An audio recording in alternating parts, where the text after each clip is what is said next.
Film yang sebentar lagi akan Anda saksikan ini menampakkan rahasia paling tersembunyi dari kehidupan Anda.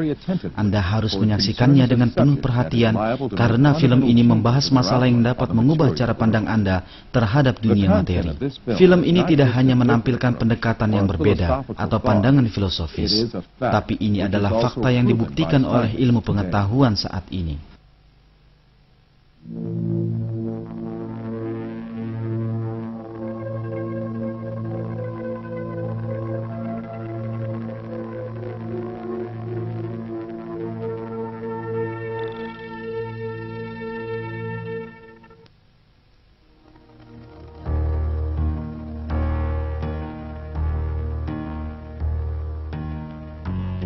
Manusia telah dibiasakan sejak awal kehidupannya untuk memandang bahwa dunia tempat ia hidup memiliki wujud materi yang absolut.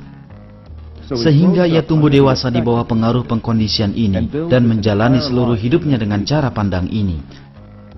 Akan tetapi, penemuan ilmu pengetahuan modern memperlihatkan kenyataan penting yang sama sekali berbeda dengan anggapan umum.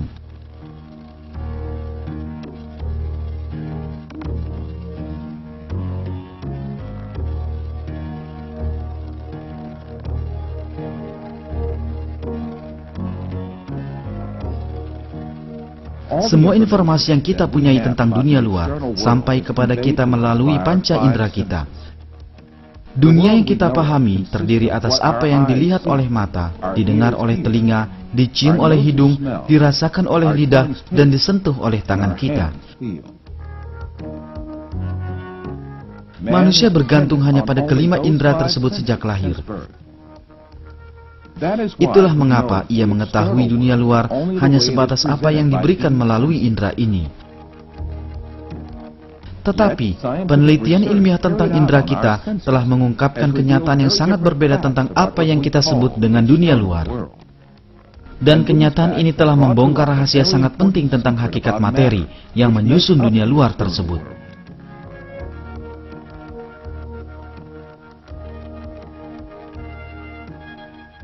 Pemikir abad ini, Frederick Vester, menjelaskan pencapaian ilmu pengetahuan pada bidang ini. Pernyataan sejumlah ilmuwan bahwa manusia adalah gambar. Segala yang dirasakan bersifat sementara dan tipuan, dan alam semesta hanyalah sebuah bayangan, tampak dibuktikan oleh ilmu pengetahuan di zaman kita. Agar lebih memahami rahasia di balik materi ini, marilah kita pahami kembali indera penglihatan yang memberikan kita informasi paling banyak tentang dunia luar.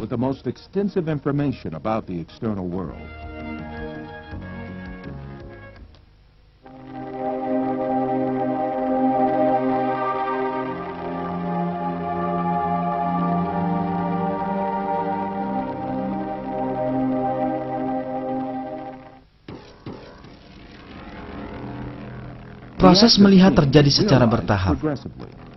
Pada saat melihat, kumpulan cahaya yang disebut foton bergerak dari benda menuju mata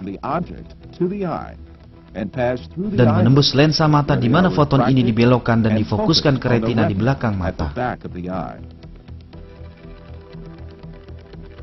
Di sini, cahaya dirubah menjadi sinyal-sinyal listrik dan kemudian diteruskan oleh sel-sel syaraf ke pusat penglihatan di bagian belakang otak.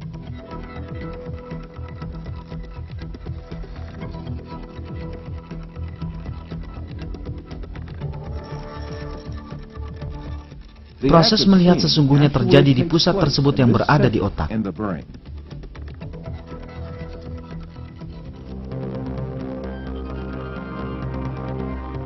Semua pemandangan yang kita saksikan dalam kehidupan kita dan semua peristiwa yang kita alami sebenarnya kita rasakan di tempat yang kecil dan gelap ini. Film yang kini sedang Anda saksikan dan pemandangan luas tanpa batas yang Anda lihat di ufuk, keduanya masuk ke dalam tempat kecil berukuran beberapa sentimeter kubik ini.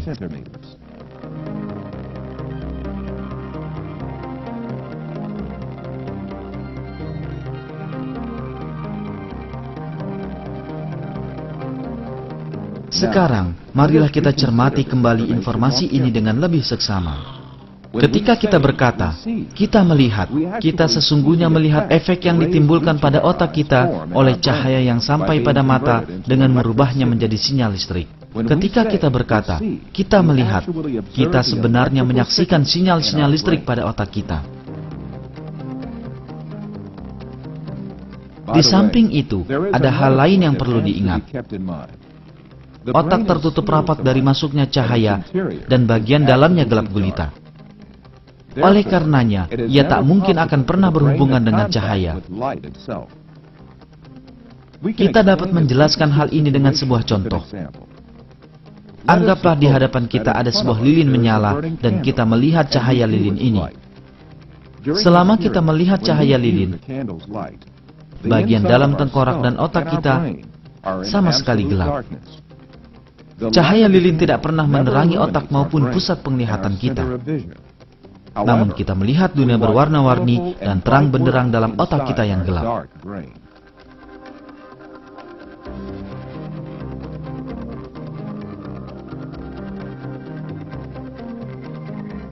Hal yang sama terjadi pula pada semua indera kita yang lain. Suara, sentuhan, rasa dan bau, semuanya dirasakan di dalam otak sebagai sinyal-sinyal listrik. Jadi, otak kita sepanjang hidup tidak berhubungan langsung dengan materi sesungguhnya yang ada di luar kita, melainkan sekedar tiruan berupa sinyal listrik dari materi tersebut yang terbentuk di dalam otak kita. Disinilah kita tertipu ketika menganggap tiruan ini sebagai materi sesungguhnya di luar kita.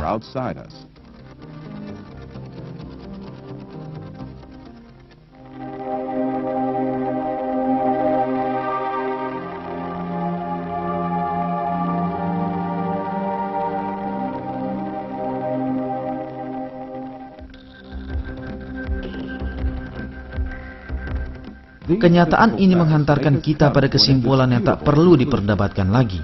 Semua yang kita lihat, sentuh, dengar, dan rasakan sebagai materi, dunia atau alam semesta hanyalah sinyal-sinyal listrik dalam otak kita.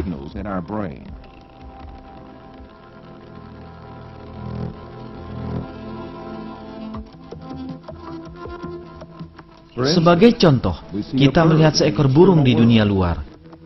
Nyatanya, burung ini bukanlah di dunia luar, tapi dalam otak kita. Partikel-partikel cahaya yang dipantulkan burung mengenai mata kita, dan kemudian dirubah menjadi sinyal-sinyal listrik. Sinyal-sinyal ini diteruskan oleh sel-sel neuron ke pusat penglihatan di otak. Burung yang kita lihat sesungguhnya adalah sinyal-sinyal listrik dalam otak kita. Jika syaraf-syaraf penglihatan yang menghubungkan ke otak diputus, penampakan burung tersebut akan segera lenyap. Dengan cara yang sama, suara burung yang kita dengar juga